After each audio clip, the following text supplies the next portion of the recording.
where you see the passing of time. The crowds in St. Peter's Square are praying like mad for the Pope's light. Where moments refuse to die. This is a momentous hour in world history. This is the invasion of Hitler's Europe. And where victory lives on. Plenty of girls are being kissed by plenty of boys they don't know, and they do not care. You can love it, hate it, embrace it, or turn away. Lenin was shot to death late last night outside his apartment building. But it is a past we all share. Come on out here and give me a salute. Big Davy salute. This is where yesterday has a home, where we wonder what it was like back then. Go forward, knights, in safety. And not too long ago. His spirit must live on. It's where history has its place and where the past comes alive. The History Channel.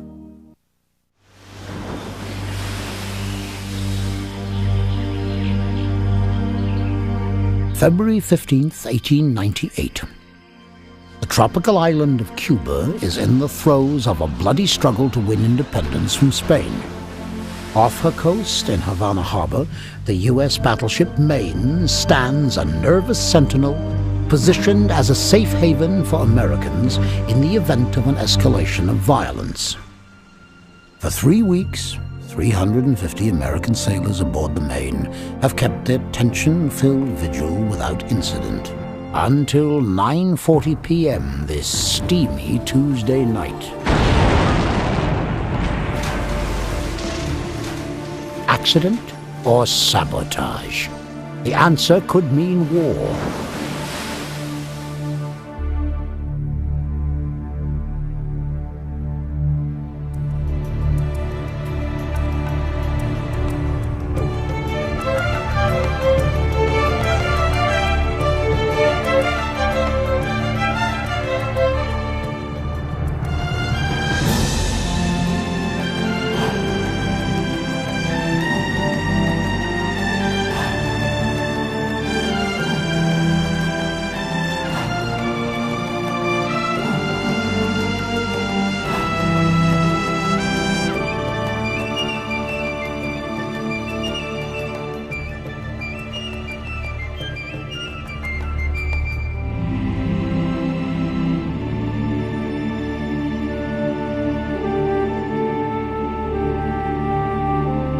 Remember the Maine. For a century, it's been one of America's most famous battle cries. It's a tale of how one ship's mysterious, violent end forever changed the fate of two nations and the world's balance of power.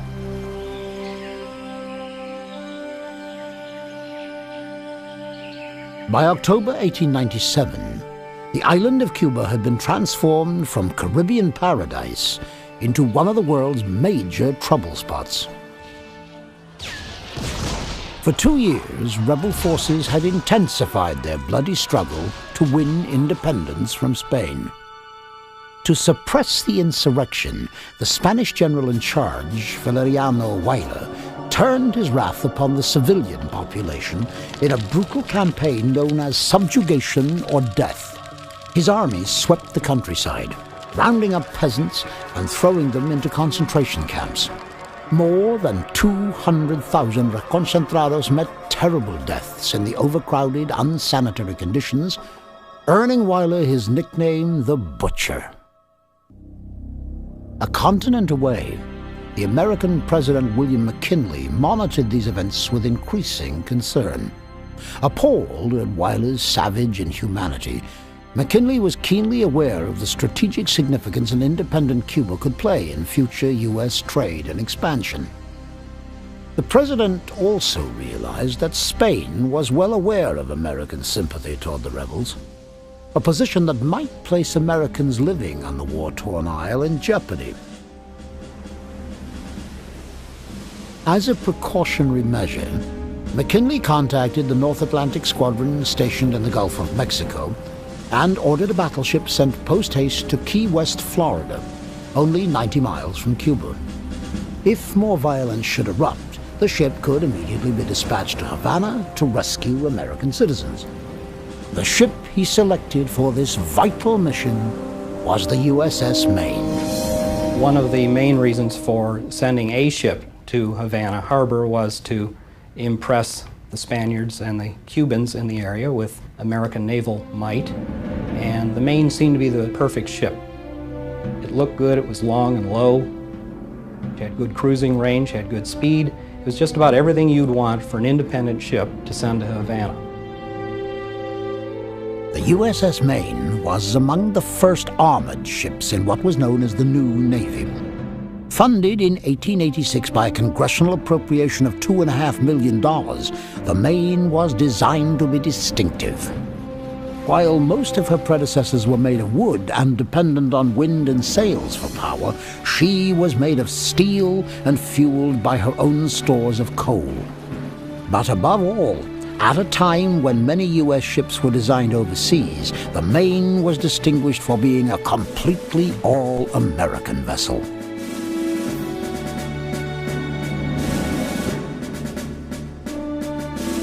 The Maine symbolizes a new era in naval expansion and also a new era in American overseas expansion. So you have American society, American policy, American politics, and the United States Navy all expanding at roughly the same time and period in history. The Maine cut a proud figure on the sea, but left behind a troubled wake. Early on, she acquired the reputation for being a hoodoo ship, Navy slang for jinxed.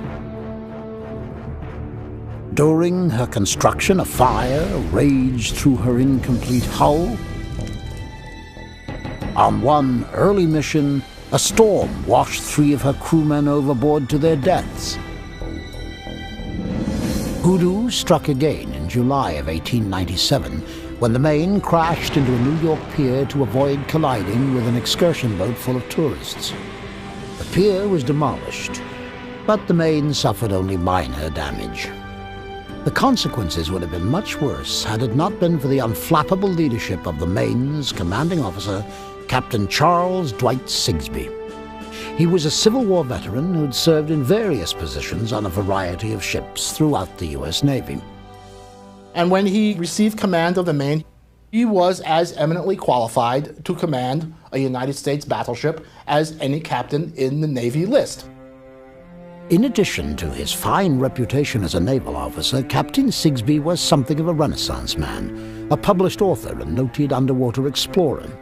The versatile Sigsbee would have to summon all the intelligence and sensitivity his talents required for what could prove to be his most dangerous assignment, the rescue of Americans from the political flashpoint, Cuba. Sigsbee knew that more than lives were at risk here. American political prestige and economic interests were also on the line. Cuba represented the first step in America's expanding global influence and ambitions. With power, money, and hundreds of American lives at stake, the Maine answered President McKinley's call and hastened to Key West, dropping anchor on December 15th. There, the hoodoo ship and her crew awaited the orders that would shortly propel them into history.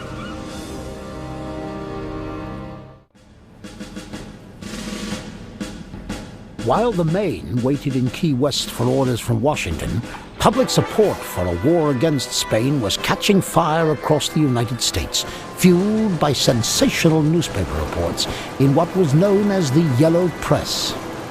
The chief purveyors of the early tabloid journalism were 2 power-hungry publishers with a lust for cutthroat competition: the New York World's Joseph Pulitzer and William Randolph Hearst of the New York Journal. Hearst denounced his nemesis Pulitzer as a journalist who made his money pandering to the worst tastes of the prurient and horror-loving. Those words could have applied to Hearst himself. His own mother forbade her servants to read his prurient and horror-filled headlines. These 2 blood rivals waged their own war for circulation supremacy, and Cuba became their battleground. Hearst and Pulitzer read the American people very well. The brutal policy General Weyler had established in Cuba irked the American people. These were very repressive schemes, and something that read very well, I think, to the American people that had this very high moral code, that oppression of this type should not be allowed. When rioting broke out in Havana in January 1898, President McKinley gave the anticipated order for the Maine to depart for the Cuban capital. Spanish officials warned that the presence of an American battleship in Havana would be considered an unfriendly act. But Captain Sigsbee's instructions expressed the opposite intent. My orders were to proceed to Havana and make a friendly visit. The situation seemed to call for nothing more than a strict adherence to naval procedure and courtesy. The term friendly visit was a diplomatic term. The Maine going to Havana was kind of a different idea. It was under the guise of a friendly visit. It was permitted by international law to be done, but in actuality it was there to protect American interests in Havana and to either spark trouble or quell trouble if necessary. At 11 a.m. on the morning of January 25th, the Maine's imposing form appeared at the entrance to Havana Harbor. On the battleship's bridge, Captain Sigsbee wondered what to expect, knowing he must avoid appearing hostile while still remaining alert for any possible danger. Sigsbee chose a cautious approach, ordering the crew to take up positions not at, but near their battle stations in case of enemy attack. All stood by their posts, ready, waiting. Tension passed from deck to deck as the Maine glided beneath the guns of the Morro Castle fort.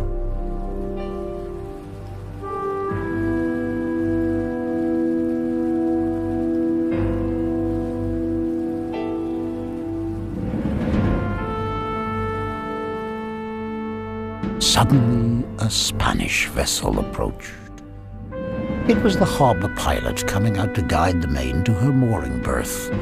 The routine procedure occurred without incident. The next day, Captain Sigsbee sent a message back to Washington. We have passed the night without excitement. Evidently, the Maine looks too formidable for trifling purposes. Ever mindful of his sensitive political position, Captain Sigsbee followed the protocols of a friendly visit to the letter, ordering every appropriate greeting and salute to be exchanged between the Maine's officers and their Spanish hosts. Yet beneath the veneer of diplomatic cordiality lurked suspicion. Captain Sigsbee took extraordinary precautions to ensure the safety of the Maine, intensifying the security detail and forbidding his crew to leave the ship. These measures created an anxious mood amongst the crew. One sailor expressed the fear shared by his comrades in a letter to his family. I am ready to do my duty when called on, but I tell you, it is not a pleasant feeling to sit here and think that the harbor is full of mines.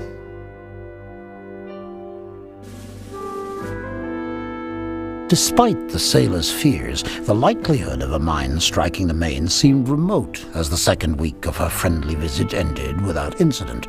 Still, the captain remained vigilant against treachery, posting sentries about the ship and having all boarding visitors searched. But all of Sigsbee's efforts to maintain the tenuous peace could not prevent the ill-timed indiscretion of Enrique Dupuy de Lome, the Spanish ambassador to the United States. On February the 8th, Cuban rebels intercepted a personal letter from de Lome to a friend in Madrid and leaked the inflammatory missive to the scandal-hungry New York Journal. The letter dismissed President McKinley as a weak and low politician. The journal's publisher, William Randolph Hearst, triumphantly proclaimed it the scoop of the year. The Dupuy de Lome letter led to a great outrage and outpouring of emotion in the United States. President McKinley had been grossly insulted. The American press came out with huge headlines that this was the worst insult the United States had ever undergone since its inception, that Spanish perfidy and Spanish lies stood fully exposed, and the Spanish ambassador was no longer welcome in the United States. It was a huge diplomatic flap. The humiliated Delhomme resigned. But the American public, inflamed by Hearst's editorials, demanded more. U.S. officials pressed for a formal apology. Spain resisted. Just 1 week after Delhomme had been exposed, relations between the two countries continued to chill, rendering the USS Maine, the lone American force in hostile Cuban water, increasingly vulnerable.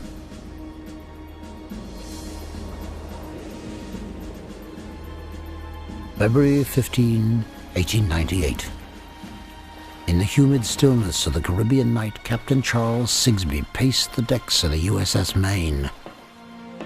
Satisfied that all was secure and in order, Sigsbee retired to his cabin after another long, uneventful day.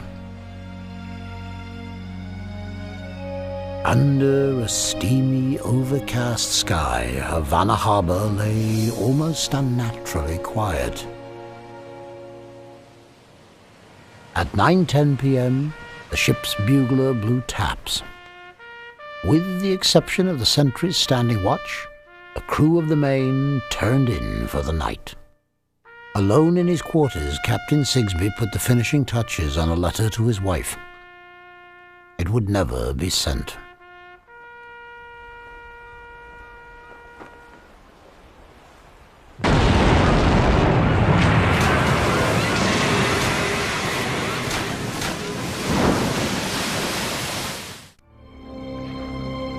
At 9:40 p.m. on February 15, 1898, the battleship USS Maine exploded in Havana harbor.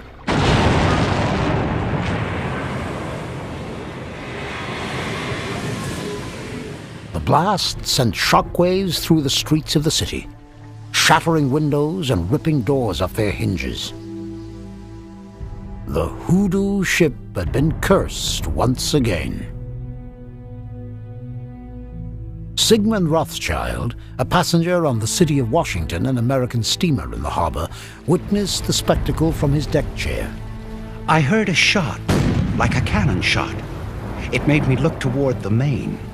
I saw the bow rise a little. After a few seconds, there came a terrible mass of fire and explosion. A black mass. Then we heard a noise of falling material. It didn't take a minute before the bow went down. There was a cry, "Help! Lord God, save us! Help! Help!" The cry didn't last a minute or two. On board the Maine, Captain Sigsbee, alone in his cabin, was signing off a letter to his wife when the explosion occurred. As I was placing the letter in an envelope, I heard a bursting, rending, and crashing noise of deafening volume. This was followed by a succession of heavy, ominous sounds like tearing metal. The Maine trembled and lurched. All lights went out. There was only intense blackness and smoke. Captain Sigsbee groped his way through the wreckage-strewn darkness. In a passageway, he collided with Marine Private William Anthony, who informed him that the Maine was sinking rapidly. Sigsbee, assuming the ship was under attack, rushed to the highest deck and ordered sentries posted. But he realized that command was futile once he saw the enormity of the disaster. People were just snuffed out. People were horribly burned and scalded. Some of their compartments in the forward end of the ship were thrown completely upside down and backwards on each other, and the men in them were as well. They fell several decks. They had their mouths filled with hot ashes. Several were burned horribly. They were blown over the side. Sigsbee made out what he called white forms in the water and heard faint cries for help. To his horror, he realized they were his men. No one can ever know the awful scenes of consternation, despair, and suffering down in the forward compartments of the ship. Scenes of men wounded or drowning in the swirl of water, or confined in a closed compartment, gradually filling with water. Sigsbee shouted orders to lower lifeboats for the drowning men, but only 3 of the ship's 15 could be reached. Meanwhile, other vessels in the harbor, including the city of Washington, joined in the rescue effort, valiantly plucking men from the flaming waters. On board the Maine, Captain Sigsbee and several officers stood in the center of an infernal cacophony. As ammunition magazines exploded, and air screeched through the bursting seams of watertight compartments. After several minutes, the Maine's boats, filled with the wounded, returned to pick up Captain Sigsbee and the others. It was a hard blow to abandon the Maine. None of us wanted to leave while any part of the deck remained above water. I waited until satisfied that the ship was resting on the bottom of the harbor, and then directed everyone into the boats. I was the last man to leave. As the Maine slipped beneath Havana harbor to her underwater grave, Captain Sigsbee and the other dazed survivors were taken aboard the city of Washington. Rescuers converted the cruise ship's dining salon into a makeshift hospital, while medical volunteers made a quick assessment of the dozens of wounded. The carnage was appalling. One Spanish doctor tended to the shattered face of a sailor who was muttering, "There's something in my eyes. Wait and let me open them." The doctor caught his breath as he realized both of the man's eyes were gone. Soon after the initial blast, Spanish officials boarded the rescue ship, expressing their sympathy and assuring Captain Sigsbee that they knew nothing about the cause of the disaster. The captain cited their concern in a telegram to John Long, Secretary of the Navy, that included a plea from Sigsbee that all public opinion should be suspended until further report. It was after midnight when Captain Sigsbee received the worst news of all, the casualty count. Of the Maine's 350 officers and men, only 94 were still alive. 8 would later die of their wounds. The other 252 had perished, many of them entombed in the sunken ship.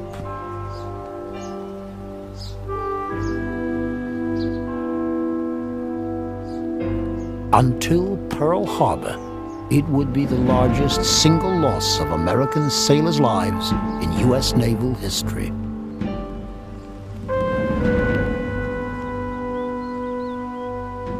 At daylight, Captain Sigsbee gazed upon the wreckage that had once been the pride of the U.S. Navy. What had taken nearly 7 years to build took less than half an hour to sink. After much reflection, Sigsbee sent a secret message to Secretary Long. Maine probably destroyed by mine, perhaps by accident. I presume that her berth was planted prior to our arrival. I can only surmise this. Back in Washington, President McKinley called an emergency meeting with Naval Secretary Long and other cabinet members. While on the streets of America's cities, the yellow press boosted its sails with incendiary headlines. Joseph Pulitzer printed the captain's supposedly secret telegram in the New York World. Not to be outdone, William Randolph Hearst offered New York Journal readers a $50,000 reward for information leading to the capture of the guilty party. Hearst won the circulation war that day, selling over 1 million copies, an all-time high. Agitated by the newspapers, outraged Americans blamed the Spaniards for the Maine explosion and demanded retaliation. But President McKinley preached patience. We must learn the truth and endeavor, if possible, to fix the responsibility. The country can afford to withhold its judgment and not strike an avenging blow until the truth is known. To quell the hysteria, President McKinley dispatched a court of inquiry to Cuba to determine the cause of the explosion and who was responsible for it. The panel, made up of 4 senior naval officers, arrived in Havana on February 21st. They immediately began questioning all survivors and witnesses, while a team of Navy divers probed the depths of Havana harbor for underwater clues.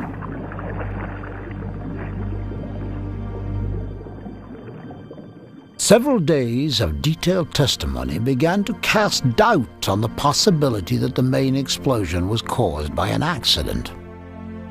According to surviving crew, any likely internal source of the blast, from the boilers to the coal bunkers, had been inspected shortly before taps that night and found to be in safe and satisfactory condition.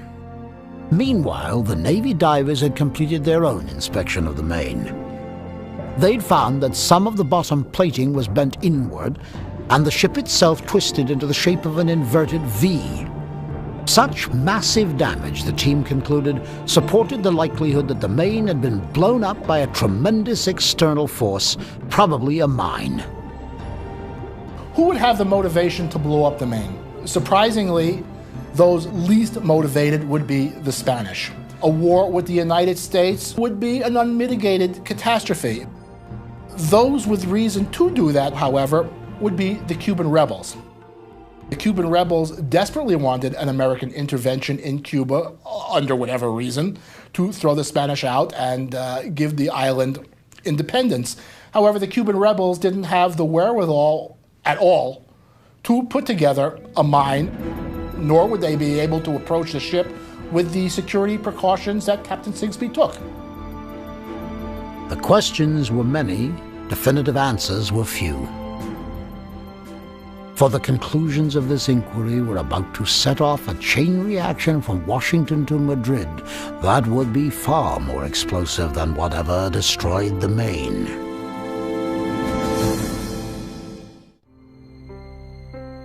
During the 4 weeks the Court of Inquiry conducted its investigation in Havana, rumors about the Maine disaster were sweeping every corner of America.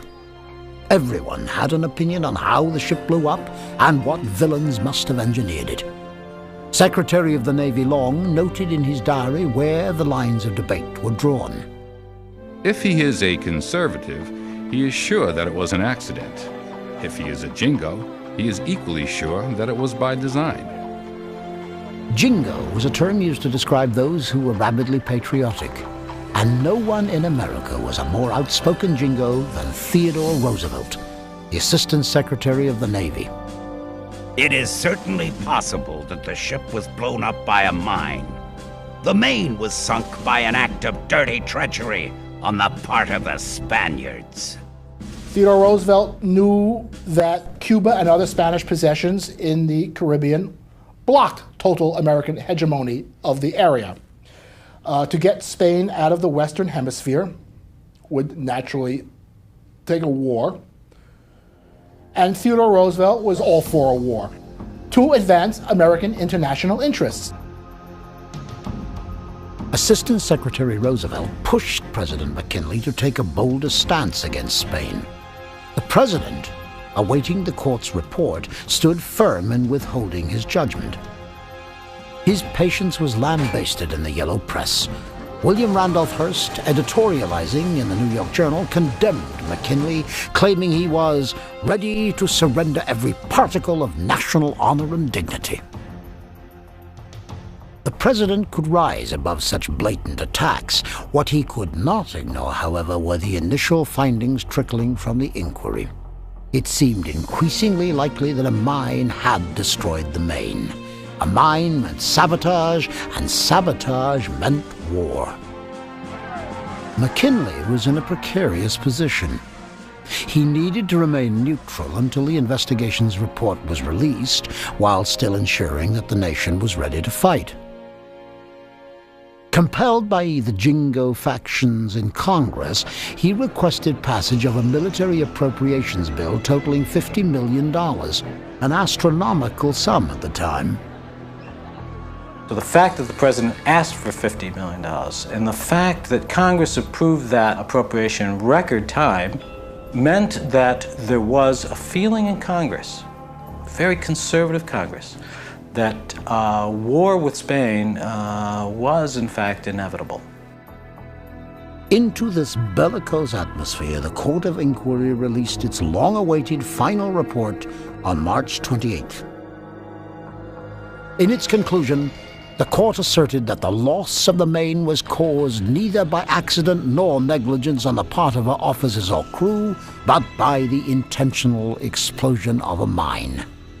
Members of the panel were careful to note, however, that there was no visible evidence as to who might have planted it.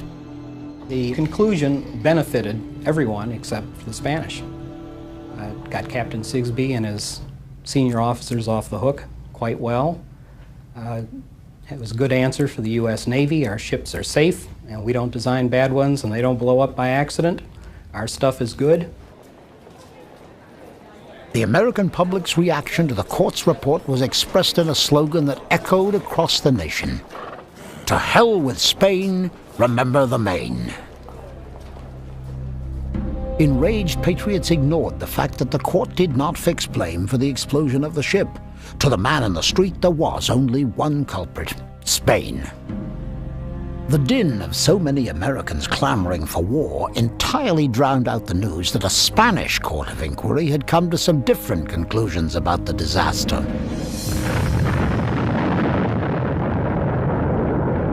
This court asserted that the Maine explosion couldn't possibly have been caused by a mine, based on the fact that not one eyewitness had reported any one of the phenomena usually accompanying mine blasts, such as a tower of water or masses of dead fish lying alongside the ship. The Spanish investigators even went a step further. They sent a team of divers to search for the physical evidence that a mine would have left behind. That was quite a reasonable thing to do, and it's surprising that the Americans never bothered looking for either remnants of a mine casing, or wires that would have to have been hundreds of yards long leading to shore emplacements with gizmos there to ignite the mine. The Spanish went looking for that and found none. Though persuasive, the Spaniards' arguments were diluted by the limited scope of their investigation. They did not have access to the wreck, nor did they question any of the Maine's survivors. Consequently, their report was dismissed as politically motivated, or, in the words of Captain Sigsbee, a fish story. In Washington, Roosevelt and other Capitol Hill jingos increased their pressure on President McKinley to declare war on Spain. McKinley still resisted. Without knowing who had planted the mine, he reasoned there was no one against whom to declare war. But the taciturn president was clearly in turmoil. As political urgency for aggression mounted, McKinley's personal aversion to war became evident. President McKinley had served during the Civil War and saw tremendous carnage in the battlefield as a young officer. He certainly did not want to send American boys to that type of fate again. He was very cognizant of his responsibility to try to promote peace. Pressured by a nation hungry for war, yet torn by the force of his personal convictions, President McKinley continued to seek a diplomatic solution to the crisis. In a last desperate move toward compromise, the president succeeded in convincing Spain to agree to a ceasefire with the Cuban rebels, but failed to persuade her to set the island of Cuba free. Under incessant pressure from the Jingo faction and Congress, McKinley finally gave in and delivered an ultimatum. Spain must grant Cuba independence or face prompt military intervention by the United States. Spain responded by ordering the American ambassador out of Madrid. On April 25, 1898, the inevitable became reality. The United States declared war on Spain, a war triggered by the explosion of the USS Maine.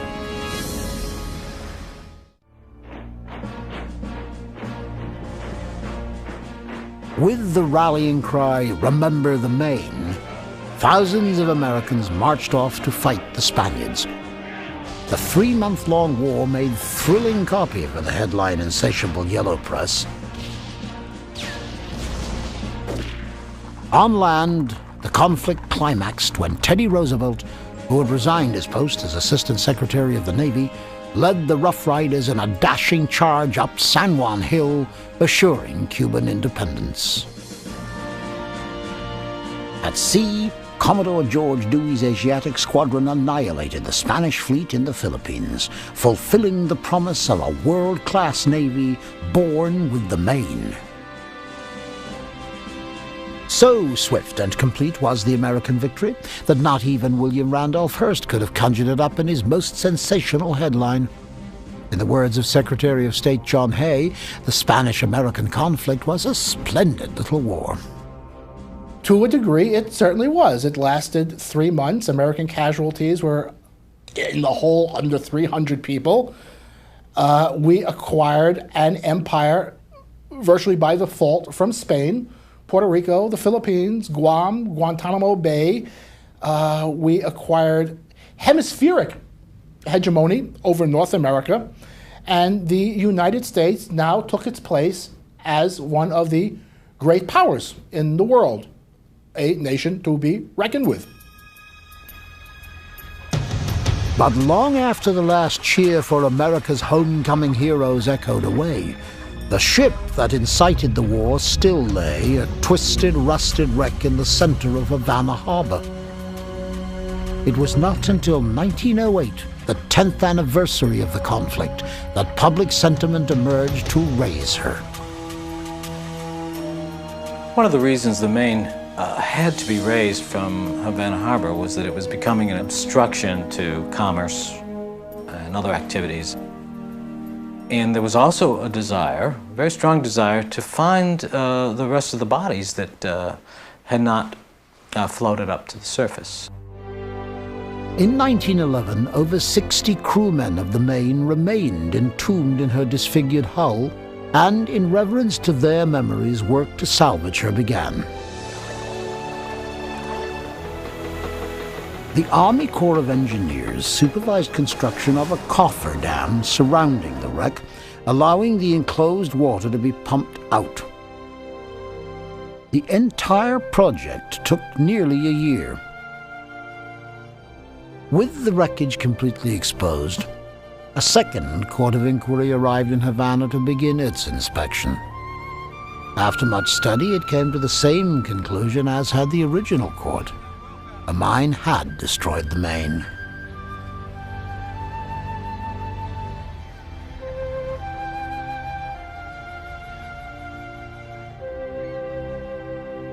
They determined this by a complete photographic record of the wreck, and they found some indented plates on the port side a bit further aft of the bent keel. And from this, they deduced that a mine indeed had set off the powder magazines. In February 1912, after the Court of Inquiry finished its investigation, the wrecking crew began the task of preparing the ship for burial at sea. They removed the twisted mass of the bow and affixed a bulkhead to the after section. Pumps poured water back into the cofferdam, and the Maine, or what was left of it, was floating in Havana harbor for the first time since the explosion.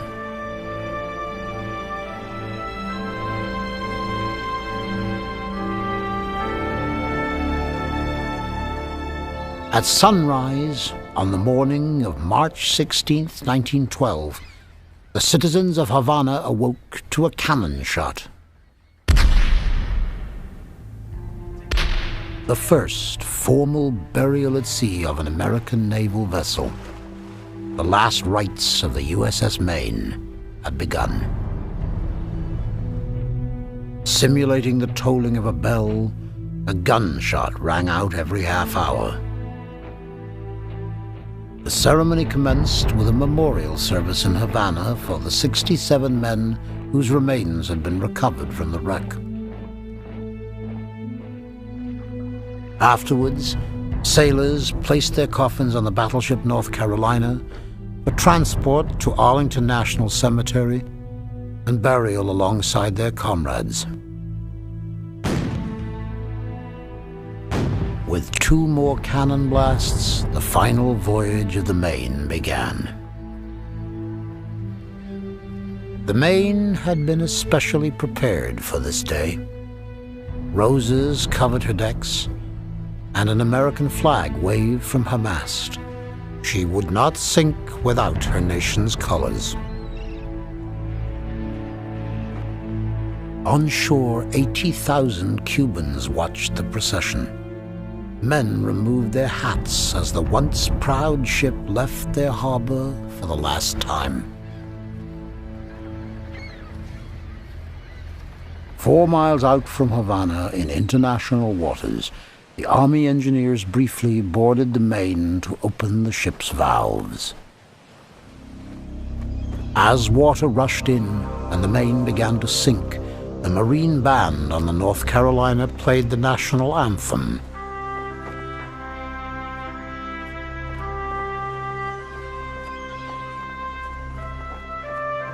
Johnny O'Brien, the tugboat captain, spoke for many that day. In no way could she have met a sweeter or more peaceful end. The sea beckoned her, and she went swiftly and gladly to its bosom.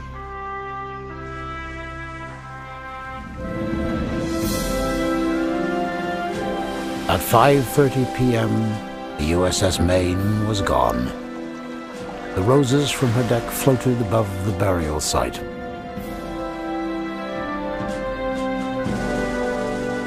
The Maine would not rest in peace.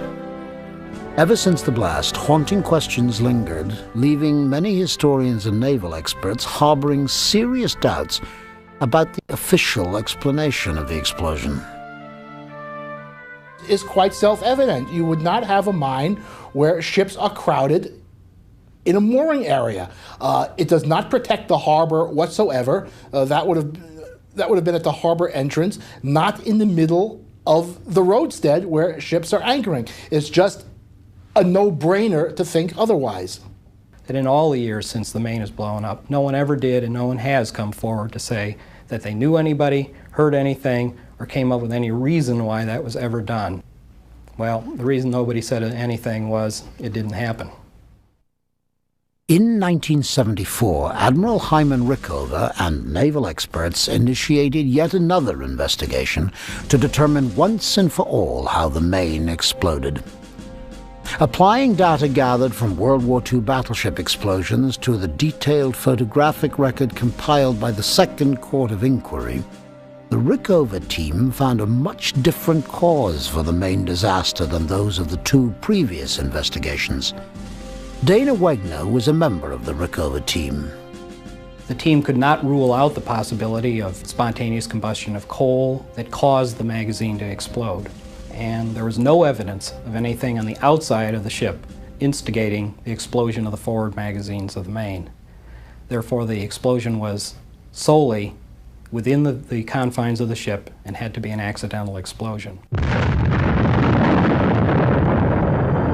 Could an accident have triggered a war? Perhaps that was a truth Americans did not want to face in 1898. The only questions the original court asked about the possibility of spontaneous combustion of coal in the bunkers concerned whether the standard inspections at the time had been followed. Ship personnel testified that they had and that the bunkers were found safe. All of that was inadequate to overcome what basically was a design flaw in the ship, that they had put the bunker right up against the magazine. No longer a battle cry, "Remember the Maine" has become an elegy. To memorialize her, more than 400 communities and institutions throughout the United States besieged the federal government for salvaged parts of the vessel. What would have been sold as scrap was given away as cherished keepsakes of history.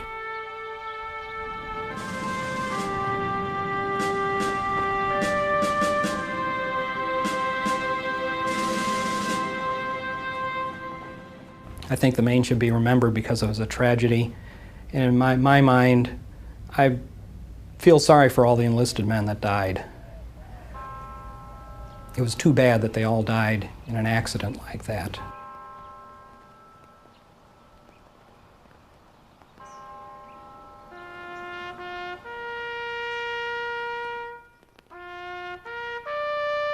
Who were these young men? In a sense, they were America itself. Not only were they from New England and New York, but they were from Norway, Russia, Japan. And isn't that what America of the 1890s was all about?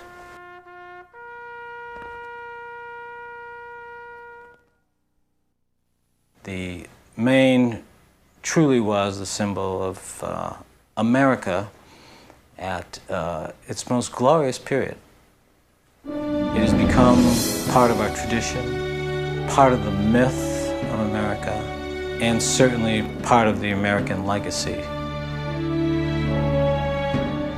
Years after the disaster, Admiral Sigsbee reflected on his lost command. I shall always remember the Maine with as much pride as any commander could possibly feel. The men who were lost with the Maine were as worthy and true patriots as those we have lost in battle. Their fate was a sadder one. As the Maine lies barnacled beneath the waters, she is no longer a brash symbol of naval might, but a wise reminder from history. When warring nations clash, the sea defends no cause. She simply serves as the stage on which conflict can be resolved until peace can reign once more.